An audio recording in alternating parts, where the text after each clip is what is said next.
သူထေးကြီးကသူ့ရဲ့စစ်ဆက်ထားတဲ့ကောင်မလေးကသူ့ကိုဘယ်တော့မှထားသွားမှာမဟုတ်ဘူးလို့ယုံကြည်ချက်ပြည့်ရှိခဲ့တယ်။ဒါကြောင့်သူတို့ရဲ့စစ်ဆက်ပွဲမှာလူတိုင်းရှိမှာပဲသူ့ရဲ့အချစ်ဟောင်းကိုပေါ်တင်ခေါ်ပြီးသူ့ကောင်မလေးရဲ့ခံစားချက်ကိုလုံးဝအယူမဆိုင်ပဲပွဲနေရာကနေထွက်သွားခဲ့တယ်။အဆုံးမှာတော့အရာအလုံးကိုမြင်ပြီးရဲ့နောက်ကောင်မလေးကလည်းသူမရဲ့အရှုံးကိုလက်ခံလိုက်တော့တယ်။သူမကသူတို့အချစ်ရဲ့တင်ကေတာဖြစ်တဲ့စစ်ဆက်လက်စွပ်ကိုဖြည်းဖြည်းချင်းချွတ်လိုက်ပြီးအဲ့ဒီတွေအားလုံးရှိမှာအေးဆေးတည်ငြိမ်စွာနဲ့ကြေညာလိုက်တယ်။ဒီနေ့ကစပြီးကျမကဒီတန်မိုးမရှိရဲ့လူနဲ့ဘာမှမပတ်သက်တော့ပါဘူး။ဒီလိုပြောပြီးသူမကလက်စွပ်ကိုမြေပြင်ပေါ်ပစ်ချကစစ်ဆက်ပွဲကိုဖျက်သိမ်းလိုက်တယ်။ပြီးတော့သူမအိမ်ကိုအမြန်ပြန်လာပြီးပစ္စည်းတွေအကုန်လုံးနဲ့အမှတ်တရတွေပြည့်နေတဲ့သူတို့ရဲ့တပ်ပုံဟောင်းတွေကိုထုတ်ပိုးလိုက်တယ်။အရာအလုံးကိုအမိုက်ပုံးပဲပစ်ထည့်ပြီးအဲ့ဒီအိမ်နဲ့သူထေးကြီးရဲ့ဘဝတဲကနေနောက်ပြန်မလက်စတန်ထာဝရထွက်ခွာသွားခဲ့တယ်။ဒါပေမဲ့ဒီသတင်းကိုကြားတဲ့အခါသူထေးကြီးကလုံးဝဂရုမစိုက်ခဲ့ဘူး။သူကကောင်မလေးကစိတ်ကောက်ပြနေတာဖြစ်ပြီးရက်နှဲငယ်ကြရင်သူ့ဘာသာသူပြန်လာလိမ့်မယ်လို့ထင်ခဲ့တယ်။ဒါပေမဲ့ဒီတစ်ခေါက်မှာတော့ကောင်မလေးကနောက်ဆုတ်တော့မှာမဟုတ်ဘူး။အိမ်ယာဝင်းတကားပြင်ဘက်မှာသူမကသူထေးကြီးရဲ့သူငယ်ချင်းနဲ့မတော်တဆဝင်တိုက်မိခဲ့တယ်။သူတို့နှစ်ယောက်မျက်လုံးချင်းစုံလိုက်တဲ့အချိန်မှာအချိန်တွေရက်တန့်သွားတယ်လို့ခံစားလိုက်ရတယ်။သူငယ်ချင်းဖြစ်သူကဒီပစ္စည်းတွေအများကြီးနဲ့ဘယ်သွားမလို့လဲလို့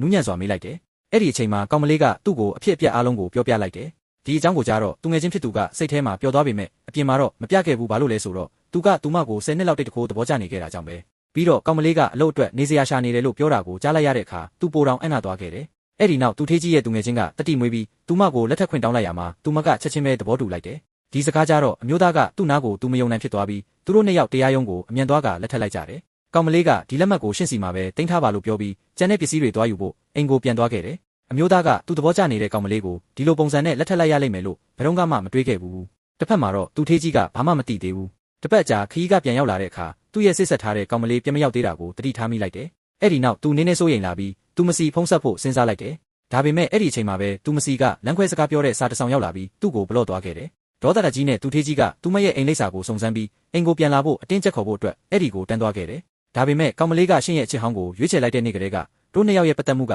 ပြီးသွားပြီလို့အေးဆေးစွာနဲ့ပြောလိုက်တယ်။ဒီစကားကြတော့သူထေးကြီးကအချစ်ဟောင်းကနေမကောင်းလို့ဆေးရုံလိုက်ပို့ပေးတာပါလို့ရှင်းပြဖို့စူးစမ်းပေမဲ့ကောင်မလေးကလက်မခံခဲ့ဘူး။ဒါကြောင့်သူထေးကြီးကသူမစီကတနာကျင်နာမှုရဖို့နေမကောင်းချင်ရောင်ဆောင်ပါတော့တယ်။ဒါပေမဲ့ကောင်မလေးကပြုံးပြီးရှင်ဆေးရုံသွားမှာမလားဒါဆိုညကအမိုက်တွေကိုပါတခါတည်းယူသွားလိုက်လို့ပြောလိုက်တယ်။ဒီစကားကြတော့သူထေးကြီးကအရန်တော်သားထွက်သွားပြီးတကယ်ပဲဆေးရုံတက်လိုက်တယ်။ဒါပေမဲ့အဲ့ဒီလိုဖြစ်တာတောင်ကောင်မလေးကသူ့ကိုသွားမတွေ့ခဲ့ဘူး။အဲ့ဒီအစားသူမကသူထေးကြီးရဲ့သူငယ်ချင်းနဲ့မင်္ဂလာပွဲအတွက်အလုပ်ရှုပ်နေခဲ့ပြီးသူ့ကိုတဝင်းတိုအောင်လုပ်ဖို့မင်္ဂလာပွဲကိုသူထေးကြီးကိုပါဖိတ်ဖို့အစီအစဉ်ဆွဲနေခဲ့တယ်။အခုသူထေးကြီးကသူတို့ရဲ့မင်္ဂလာပွဲအကြောင်းကိုသိသွားတဲ့အခါဘာတွေဆက်ဖြစ်မလဲ။